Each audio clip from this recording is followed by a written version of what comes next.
A segunda questão, que é a relação talvez a mais importante, eu acho que toda a gente está aqui preocupado com isso, que é esta questão da CNE ter decretado, digamos, ter rejeitado as listas da CAD para as eleições provinciais e também para a Assembleia da República, com base no argumento da nulidade. É realmente espantoso, porque, segundo o direito público, uma instituição, um órgão, só pode exercer competências para as quais a lei der cobertura para exercer essas competências. Então, competência de nulidade, decretar nulidade não é competência da CNE.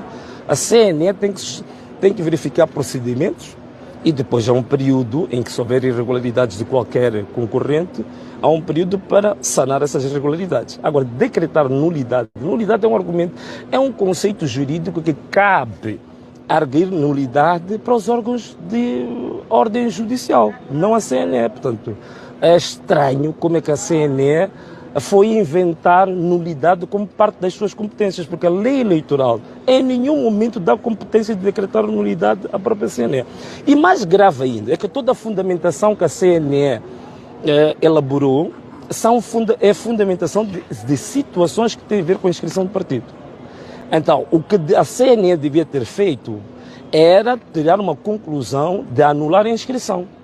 Mas não, fundamenta com elementos que têm a ver com a inscrição, mas conclui rejeitando a candidatura. Portanto, eu mesmo que eu estar a falar de laranjas e depois no fim eu apresentar uma maçã. Quer dizer, não faz sentido absolutamente nenhum. Quer dizer, nem precisa ser jurista para perceber que, de fato, a CNE foi extremamente infeliz e, se calhar, até facilitou o nosso trabalho, porque, sob o ponto de vista da construção do argumento jurídico, tendo os erros mais básicos, mais crassos, que eu acredito que o Conselho Constitucional vai certamente dar provimento ao nosso recurso. Já adianto agora que nós vamos avançar com recurso para o Conselho Constitucional, porque também já prevíamos alguns vogais da CNE, já tinham vindo ao público até de falar de assuntos que eles consideravam que ainda não tinham sido objeto de apreciação, mas já estavam a falar em público, já estavam em podcasts a dizer que haviam irregularidades insanáveis da CAD, então nós já estávamos prevendo que havia de fato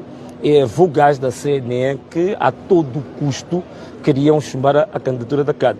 Nós realmente até estávamos com alguma expectativa de ver argumentos juridicamente bem constituídos e realmente o trabalho está tão facilitado porque tem das maiores incongruências até para um estudante do primeiro ano de Direito. Então significa que nós estamos tranquilos e também queremos tranquilizar a todos moçambicanos, tranquilizar a toda a malta da CAD, não está nada perdido, portanto é um órgão que tinha a oportunidade de mostrar que é um órgão público, está ao serviço público, mostra claramente que não está ao serviço do público nem do interesse público, mas a interesses meramente partidários, interesses inconfessos.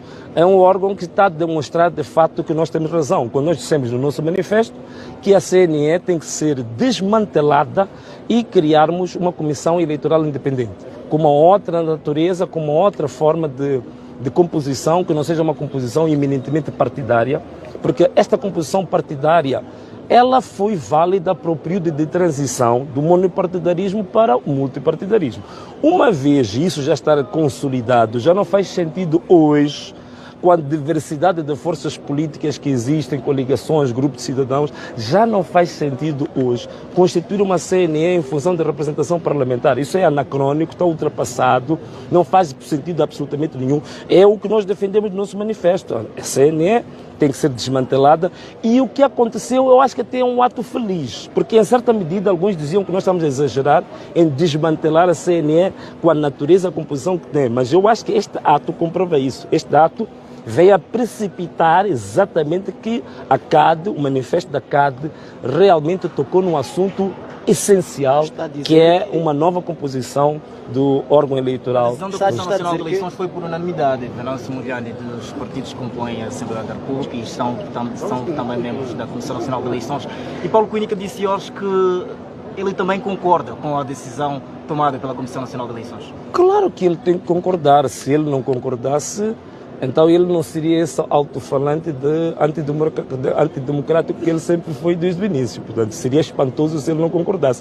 É unanimidade. Essa unanimidade de quê? É unanimidade essencialmente dos partidos que compõem a atual composição da Assembleia da República. Então, isso vem a dizer, vem claramente em sintonia com o que nós estamos a dizer, com uma comissão eleitoral deve ser reflexo mais da sociedade de forma multicolor, multipartidária, do que propriamente o que é a composição parlamentar, porque a composição parlamentar, muitas vezes, ela representa não mais do que 25% da população. Então é preciso arranjar um outro modelo que seja mais abrangente em termos representativos para a Comissão Nacional de Eleições. É daí que essa unanimidade, para mim, representa também a consciência do perigo que representa a proposta da CAD, porque uma vez aprovada a proposta da CAD, que é uma composição da CNE com uma natureza independente, cujo júri para a escolha dos componentes, dos vocais da CNE serão por juízes jubilados, por pessoas de alta integridade moral, ética na sociedade, eles sabem que por essa via eles não renovam os seus mandatos da CNE. Então, em parte também, toda a argumentação jurídica que ali aparece é apenas para justificar algo que querem ocultar. Simplesmente que querem manter os seus mandatos e querem manter esse status quo de uma CNE inoperante, não profissional, partidária, extremista, fundamentalista. Então, eles sabem muito bem que ao quebrar isso, eles já praticamente vão sentir que estão com as calças na mão. Os argumentos que apresenta a CNE para si são infundados? Não só são infundados, como posso dizer que chocam os princípios mais elementares do direito, né? Quer dizer, não preciso ser jurista para perceber que a fundamentação, como eu já havia dito antes, volto a repetir, a fundamentação da CNE tem a ver com elementos relativos à inscrição dos partidos. Mas a conclusão da CNE afeta a candidatura. É uma grande contradição. Só por aí, só por esse aspecto, é mesmo para, digamos assim, anular por absoluto e liminarmente essa decisão da CNE. Logo, nota-se que não tem nada a ver com direito. É mais uma deliberação jurídica do que uma deliberação, queria dizer, política do que propriamente jurídica. Não tem nada de direito. A sua página do Facebook cita nomes, endereços, pessoas. Não estará desta forma a incitar a violência?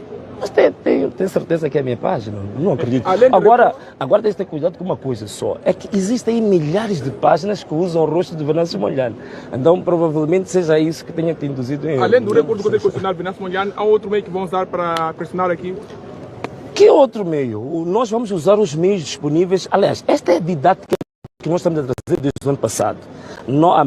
A nossa candidatura foi a que fez história em termos de recurso às possibilidades que a própria lei nos oferece de demandar pelos nossos direitos. Só para tu teres uma ideia, nunca aconteceu em toda a história deste país uma organização política submeter 17 ofícios para demandar para os seus direitos em relação aos resultados eleitorais. É a primeira vez que isso aconteceu na história e os órgãos de justiça, os órgãos eleitorais, dos 17 ofícios só responderam a 3. Até hoje temos 14 ofícios pendentes sem resposta.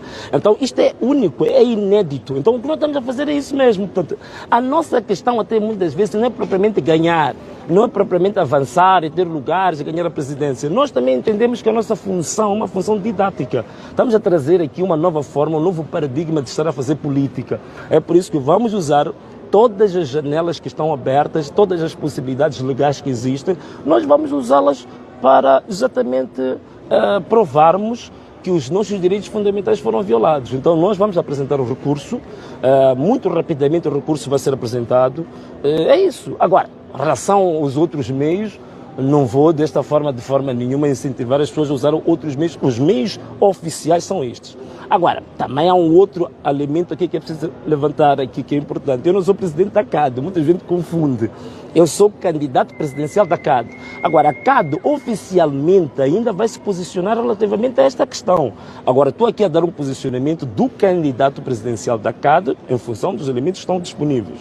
Agora, o que eu posso dizer também é que eu acho que é preciso também não brincar muito com o povo. Isto aqui que está a acontecer, este povo é um povo muito pacífico, muito paciente, tem demonstrado uma cultura cívica sem precedentes, apesar de todos os indicadores deste país serem de uma completa miséria em que este povo é colocado.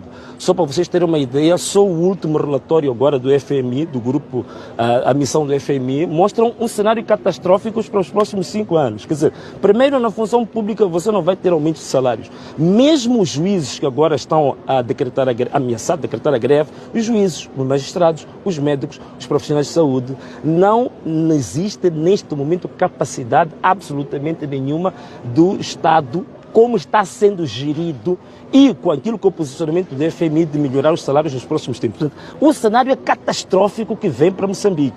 Em todos os outros elementos, neste momento, nos últimos 10 anos, o presidente que agora vai cessar a sua missão, o seu mandato, a sua magistratura, nos últimos 10 anos, de 2015 a 2024, a pobreza subiu de 48% para 63%. Significa que as pessoas pobres de Moçambique que vivem abaixo do limiar da pobreza, hoje são 21 milhões de habitantes. Então tu tens um cenário catastrófico, miserável. Estás a ver a população a viver uma verdadeira tragédia humana. Então, não se pode brincar continuamente com um povo desses. Portanto, este tipo de abusos que está sendo feito pela CNE, quer dizer, isto é realmente tentar forçar a população, forçar o povo para resvalar para outros métodos que não sejam os métodos legais.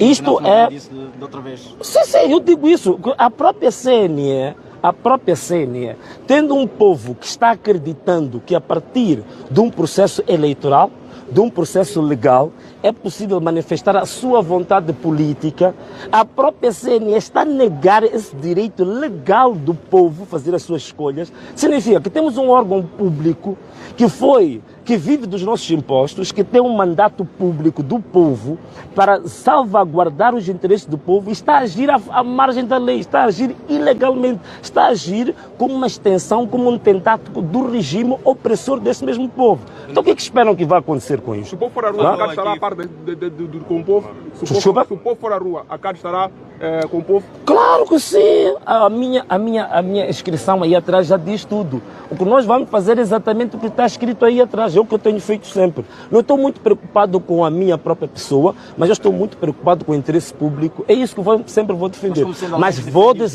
Mas vou dizer uma coisa importante aqui, que volto a repetir, já disse antes. É importante que as pessoas percebam uma coisa muito simples. Quando se diz que a vontade do povo é a vontade de Deus, significa que o desafio ao povo é desafiar a Deus. E vou-vos dizer uma coisa, não é uma questão meramente religiosa, mas estou a dizer que é uma questão lógica. Não vai tardar que esta CNE, que se acha um grande gigante todo-poderoso, mesmo o maior barco do mundo, que era o Titanic, era tão grande, mas também afundou. Muito obrigado. Muito obrigado.